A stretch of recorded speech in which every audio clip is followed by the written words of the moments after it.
कुछ इसी तरह ईरान का एक विमान करीब 45 मिनट तक इंडियन एयर स्पेस में मंडराता रहा, जिससे एयरफोर्स से लेकर सुरक्षा एजेंसियों में हड़कंप मच गया।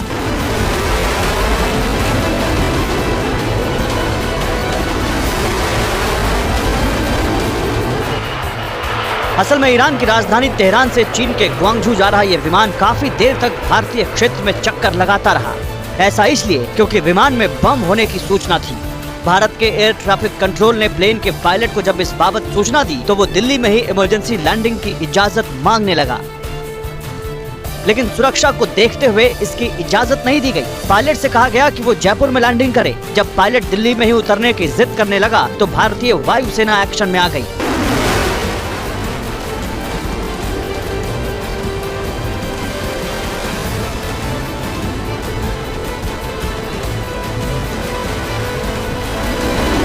सूत्रों के मुताबिक पंजाब और जोधपुर एयरफोर्स बेसेस से स्क्रैम्बलिंग की गई। सुखोई 30 विमानों ने उड़ान भरी, तब जाकर पायलट ने विमान का रुख चीन की ओर किया। अब सवाल यह है, आखिर ये स्क्रैम्बलिंग होती क्या है?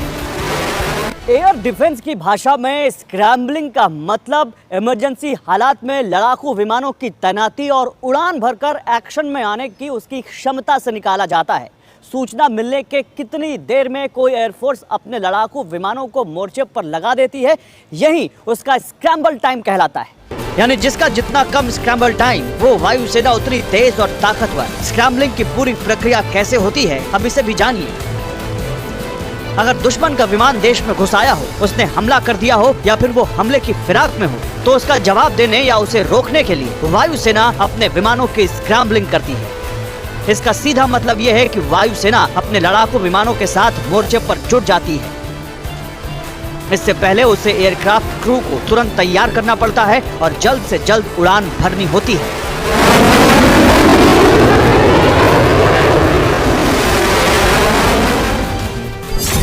स्क्रैम्बलिंग पायलटों के जी सूट पहनने से शुरू होती है। फिर फोन की घंटी बजती है, सायरन बजते हैं, पायलट अपने हेलमेट लेते हैं, एयरक्राफ्ट की तरफ तेजी से भागते हैं, फिर कॉकपिट में बैठकर तुरंत इंजन स्टार्ट करते हैं और हरी झंडी मिलते ही उड़ान भर लेते हैं। इसमें 5 मिनट से ज्यादा का वक्त नहीं लगना चाहिए। एयर स्क्रैम्बलिंग में सबसे पहले विमान का पीछा कर उसे घेरा जाता है। इसके बाद हालात को देखते हुए या तो उसे खदेड़ा जाता है या फिर जमीन पर लैंड करने को मजबूर किया जाता है। स्क्रैम्बलिंग के वक्त दुश्मन के विमान से एक सुरक्षित दूरी कायम रखनी होती है ताकि उसके हमले से बचा जा सके। किसी होस्टाइल मूवमेंट को इंटरसेप्ट करने के लिए तो आप इंटरसेप्ट कैसे करोगे? आप उसमें जाके टक्कर तो नहीं मारोगे। तो इसके लिए हर प्रकार से हवाई जहाज तैयार रहता है। उसमें मिसाइलें लगी होती है और मिसाइलें जो है वो कारगर होती है। अगर आवश्यकता पड़े तो उसके इस्तेमाल हो सकता है। अगर दुश्मन का विमान तमाम चेतावनियों के बावजूद न लैंड करता है और न ही एयर स्पेस से भागता है तो उसे हवा में ही ढेर कर दिया जाता है। भारत के सिर्फ 2 लाइट कॉम्बैट हेलीकॉप्टर ने चीन को लद्दाख में बड़ी हिमाकत करने से रोक दिया था। सोचिए, जब इन अत्याधुनिक हेलीकॉप्टर का पूरे बेड़ा चीन के सामने होगा तो युद्ध की तस्वीर कितनी बदल चुकी होगी। यही होने वाला है जिसका आरंभ आज जोधपुर की धरती से हो गया। प्रचंड उस हेलीकॉप्टर का नाम है जिसे आज सेना में शामिल कर लिया गया। वैसे तो करीब 2 साल पहले 2 स्पेशल प्रचंड हेलीकॉप्टर लद्दाख में तैनात कर दिए गए थे, लेकिन आज रक्षा मंत्री राजनाथ सिंह ने जब प्रचंड की सेना में औपचारिक एंट्री करवाई तो देश के दुश्मनों को साफ साफ संदेश दे दिया कि नाम भले ही लाइट कॉम्बैट हेलीकॉप्टर हो, लेकिन इसका काम बहुत भारी है।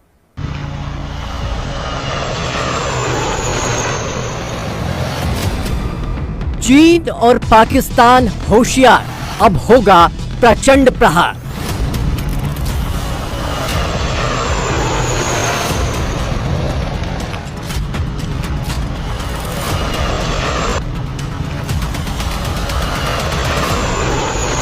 नाम पर बहुत गौर कीजिएगा। प्रचंड सिर्फ नाम नहीं, इस लोहे की लड़ाकू चिड़िया की फितरत ही ऐसी है कि प्रचंड के अलावा कोई दूसरा नाम हो ही नहीं सकता था।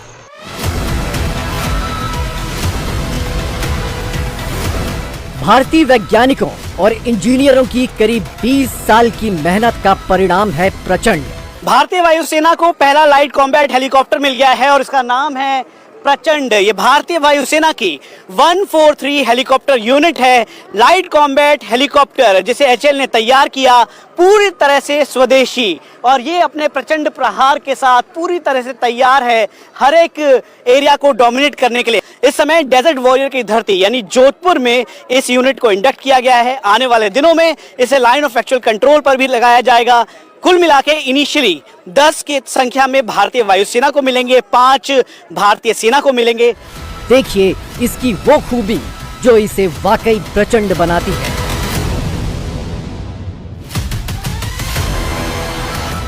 दुनिया का सबसे ऊंचाई पर उड़ने वाला हेलीकॉप्टर। दुनिया के चुनिंदा हेलीकॉप्टर 13,800 फीट तक पहुंच सकते हैं। 2016 की टेस्टिंग में प्रचंड ने 14,700 फीट पर जाकर विश्व रिकॉर्ड बनाया। टेस्टिंग के दौरान प्रचंड 21,000 फीट की ऊंचाई तक भी पहुंचा। वर्ल्ड में जितने भी अटैक हेलीकॉप्टर है उनका जनरल ऑपरेशनल ऑल्टीट्यूड 12,000 15,000 उतना ही होता है। इसका हम गए हैं 21,000 फीट तक। वो बहुत फर्क पड़ता है क्योंकि ग्लेशियर सियाचिन ग्लेशियर शुरू होता है अबाउट 13,000 14,000 से ग्लेशियर शुरू होता है। युद्ध के मैदान में भारत के ऊंचे अरमानों की उड़ान यानी स्वदेशी लाइट कॉम्बैट हेलीकॉप्टर प्रचंड।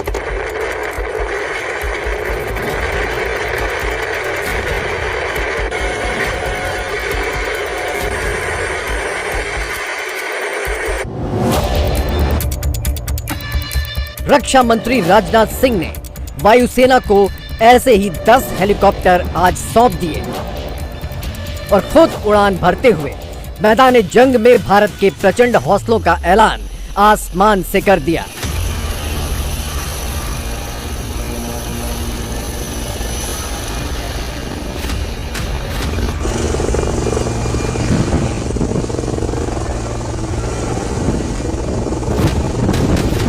यह कारगिल से लेकर कन्याकुमारी तक किसी भी टेरेन में फ्लाई कर सकता है, कहीं भी फ्लाई कर सकता है, रात को भी फ्लाई कर सकता है, दिन में भी फ्लाई कर सकता है, वर्षा हो रही हो तब भी यह फ्लाई कर सकता है और साथ ही साथ अपने टारगेट को अटैक करने की भी क्षमता इस लाइट कॉम्बैट हेलीकॉप्टर में है। यह दुनिया के जितने भी इस प्रकार के हेलीकॉप्टर्स हैं उनमें एक बेहतरीन यह लाइट कॉम्बैट हेलीकॉप्टर है। प्रचंड को युद्ध के मैदान में गेम चेंजर कहा जा रहा है। भले ही इसे औपचारिक तौर पर सेना में आज शामिल किया गया हो, लेकिन प्रचंड इससे पहले ही गेम चेंज कर चुका है। चीन की घुसपैठ के खिलाफ प्रचंड की टेस्टिंग पहले ही हो चुकी है और इस जोर आजमाइश में प्रचंड ने चीन को पीछे धकेलकर नए भारत की नई ताकत का मुजाहिरा कर दिया था। 12 अगस्त 2020 में चीन के खिलाफ इनकी तैनाती हुई थी। 2 स्पेशल LCH लद्दाख के फॉरवर्ड बेस में तैनात किए गए थे। तनातनी के दौरान LCH ने चीनी हेलीकॉप्टरों को खदेड़ दिया था। अपाचे ज्यादातर उस एरिया में एयर टू ग्राउंड वेपन्स लेके जा सकते थे और उनको पीछे हटाने के लिए एक ही तरीका था कि उनको एयर टू एयर वेपन्स लेके एक हेलीकॉप्टर के साथ तो हम गए वहाँ पर। हमारा ऑपरेशंस जब शुरू हुआ उनको लगा कि हमारा कैपेबिलिटी और हाई ऑल्टीट्यूड कैपेबिलिटी और वेपन कैपेबिलिटी के हिसाब से उनको शायद नुकसान हो सकता है, तो इसलिए वो पीछे हट गए। जितना वो दबाव करने की कोशिश कर रहा था वो पीछे हट गए। हथियारों और युद्धक मशीनों पर भारत अभी तक ज्यादातर दूसरे देशों पर निर्भर है, लेकिन प्रचंड इस परंपरा को तोड़ने वाला हेलीकॉप्टर है। डिफेंस टेक्नोलॉजी में आगे रहने वाले अमेरिका और यूरोप के देश भी प्रचंड की मारक क्षमता के आगे बौने साबित हो रहे हैं। कैसे, सिलसिलेवार समझिए।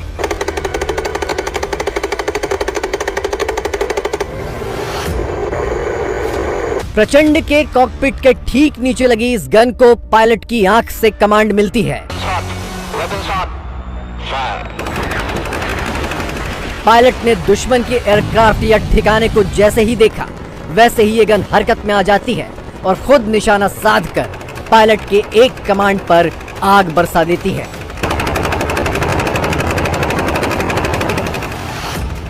ये गन 20 mm कैलिबर की है। 1 मिनट में ये गन 800 राउंड फायर करती है और इसकी फायरिंग रेंज 2 किलोमीटर तक है। वेपन्स का जो आप जो दिख रहे हैं गन जो दिख रहा है आपको सामने जो गन दिख रहा है वो पायलट का हेड को फॉलो करता है। जहां भी पायलट देखेगा अगर टारगेट दिख गया तो उसको खाली इतना बोलना है कि ये टारगेट है, फायर करो, वो गन वहीं पर फायर करेगा। और दूसरा ये कि वो एयर टू एयर मिसाइल जो आउटसाइड जो लगे हुए हैं दोनों लॉन्चर्स जो है उसमें मिसाइल लगता है, इसका फायर एंड फॉरगेट है। तो उसको भी सेम अगर मैं पायलट अगर मैं टारगेट को देख लिया और बता दे कि ये टारगेट है, take it on and missile अपने आप उस टारगेट पर जाकर लगेगा। दुनिया में सबसे आधुनिक तकनीक और हथियारों से लैस प्रचंड कुल मिलाकर दुश्मन के लिए तबाही का पूरा पैकेज है। दिन हो या रात, ऊंची ऊंची चोटियां हो या पथरीले पहाड़, प्रचंड की आंख से बचना नामुमकिन है।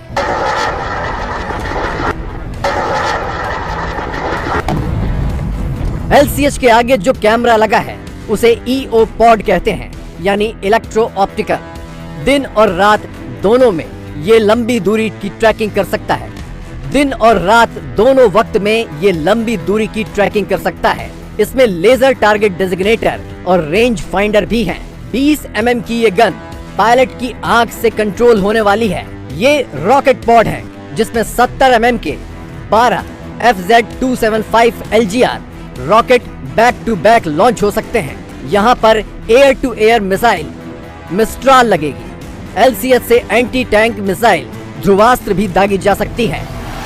इक्विपमेंट के तौर पर इसमें air to air missile, air to ground missile 70 mm rockets, उसके अलावा EO सेंसर जिसकी रेंज करीबन 20 किलोमीटर तक इफेक्टिव है। 20 mm का वेपन सिस्टम, यानी बिल्कुल साफ है कि अगर कहीं से भी इन सेंसर्स के जरिए एनिमी को पिन पॉइंट किया जाता है तो उसको लॉक करके पूरी तरीके से ध्वस्त करने की काबिलियत इसमें है। हम आपको ये भी बता दें कि दरअसल इसमें हीट रिडक्शन की वजह से इसका सिग्नेचर रडार पे बहुत ही मिनिमम है और इसका वेट करीबन 5.8 टन है और यही वजह है कि ये इसे कारगर और सक्षम बनाता है। हमने जहां से फ्लाई किया वो वेपन ऑपरेटर के तौर पर फ्लाई किया, उसके साथ साथ पायलट, और ये हाई ऑल्टीट्यूड वॉरफेयर के लिए बहुत ही इंपॉर्टेंट, स्ट्रेटेजिक और गेम चेंजर के तौर पर इसे देखा जाता है। प्रचंड जैसी वॉर मशीन की जरूरत 1999 के कारगिल युद्ध के दौरान सबसे ज्यादा महसूस की गई थी, जब दुश्मन ऊंचाई वाली पोस्ट पर कब्जा करके बैठा था और वहां तक पहुंचने के लिए भारतीय सैनिकों के पास खुद चढ़कर जाने के अलावा और कोई चारा नहीं था, क्योंकि तब भारत के पास Mi-35 अटैक हेलीकॉप्टर था जो सिर्फ 10,000 फीट की ऊंचाई पर टेक ऑफ और लैंडिंग कर सकता था। यही वजह रही कि कारगिल युद्ध भारत ने जीत तो लिया, लेकिन अपने जवानों की बहुत बड़ी कीमत चुकाकर। कारगिल वॉर 1999 में हुआ, तब हम लोगों ने रियलाइज किया कि हम लोगों को एक हेलीकॉप्टर चाहिए जो कि उस लेवल में सियाचिन ग्लेशियर में काम कर पाए। हमारे पास रशियन हेलीकॉप्टर्स थे पर उस ऑल्टीट्यूड में वो काम नहीं कर पा रहे थे, तो हम लोगों को चाहिए था एक हेलीकॉप्टर जो कि उस जगह में डेडिकेटेड कॉम्बैट लाइट हेलीकॉप्टर हमको एक चाहिए था, जो कि हम लोग खुद बनाए। ऐसी कोई हेलीकॉप्टर दुनिया में नहीं थी। एक तरफ पाकिस्तान तो दूसरी तरफ चीन। भारत के उत्तरी हिस्से में ये दोनों पड़ोसी देश लंबे अरसे से सिरदर्द बने हुए हैं और इनकी मदद करती है इस इलाके में मौजूद ऊंची ऊंची पहाड़ियां। दुश्मनों को मिली इस कुदरती बढ़त पर पार पाने के लिए प्रचंड जैसी वॉर मशीन की कल्पना की गई थी।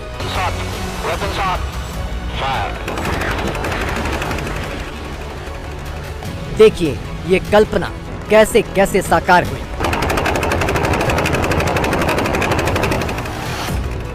2010 में LCH के पहले प्रोटोटाइप ने पहली उड़ान भरी थी। 2014 में LCH के प्रोटोटाइप ने तीसरी उड़ान भरी और पहली उड़ान के करीब 12 साल बाद प्रचंड के नाम से यह हेलीकॉप्टर आज सेना में शामिल हो गया। हमारे साथ HAL के CMD हैं सर कितना बड़ा दिन समझते हैं आप उस समय जब प्रधानमंत्री कह रहे हैं आत्मनिर्भरता की तरफ? इसका रिक्वायरमेंट करीब 150 के आसपास होगा। इससे हमारा जो प्रोडक्शन कैपेबिलिटी है हमारा करीब 20 से 25 एयरक्राफ्ट तो आराम से बना सकते हैं। इनफैक्ट जो हमारा तुमकुर में एक प्लांट आ रहा है उसके साथ हमारा total all types of helicopters put together हमारा करीब 80 से 90 हेलीकॉप्टर पर ईयर बनाने का प्लान है। बेसिकली LUH जो है चेतक चीता के रिप्लेसमेंट में आया था। इसका डिज़ाइन भी उसी के लिए हुआ था। वो 3 टन कैटेगरी जो होता है जो इससे छोटा होता है, जो अभी आपने देखा ध्रुव के हिसाब से।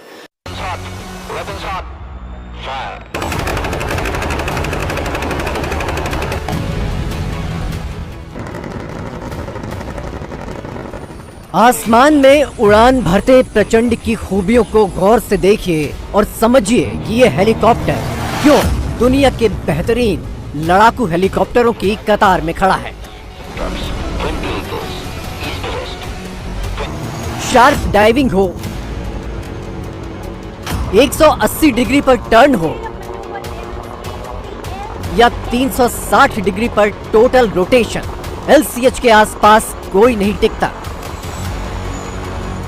देखिए, जो टेरेन है जहाँ पे हेलीकॉप्टर ऑपरेट करता है वो हमारे देश में सबसे कठिन और सबसे कॉम्प्लेक्स है, स्पेशली हाई ऑल्टीट्यूड और हाई टेम्परेचर पे।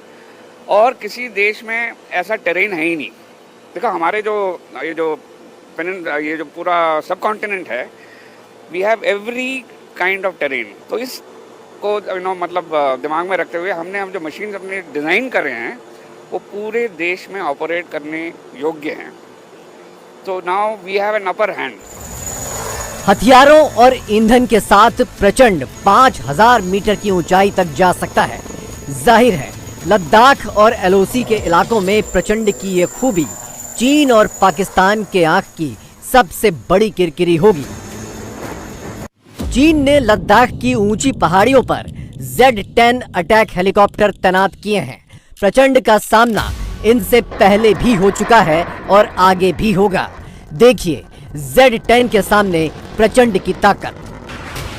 LCH का रेट ऑफ क्लाइंब यानी ऊपर उठने की रफ्तार 12 मीटर प्रति सेकंड है, जबकि चाइनीज Z-10 हेलीकॉप्टर की यही रफ्तार 10 मीटर प्रति सेकंड है। प्रचंड 6500 मीटर की ऊंचाई तक उड़ान भर सकता है, जबकि Z-10 हेलीकॉप्टर 6400 मीटर तक ही जा सकता है। प्रचंड की रफ्तार 268 किलोमीटर प्रति घंटे है, जबकि चीनी हेलीकॉप्टर की रफ्तार इससे मामूली ज्यादा 270 किलोमीटर प्रति घंटे है। हाई ऑल्टीट्यूड वॉरफेयर में इसकी अहम भूमिका है, इसीलिए जब पिछले दिनों फेस ऑफ हुआ तो उस दौरान भी इसे हाई ऑल्टीट्यूड एरियाज में खासतौर पे भारत चीन के बॉर्डर पर इसकी तैनाती की गई। और जैसे ही चीन के अटैक हेप्टर Z-10 जैसे आगे आए तो उनके ठीक सामने ये प्रचंड प्रहार के साथ लाइट कॉम्बैट हेलीकॉप्टर खड़ा था।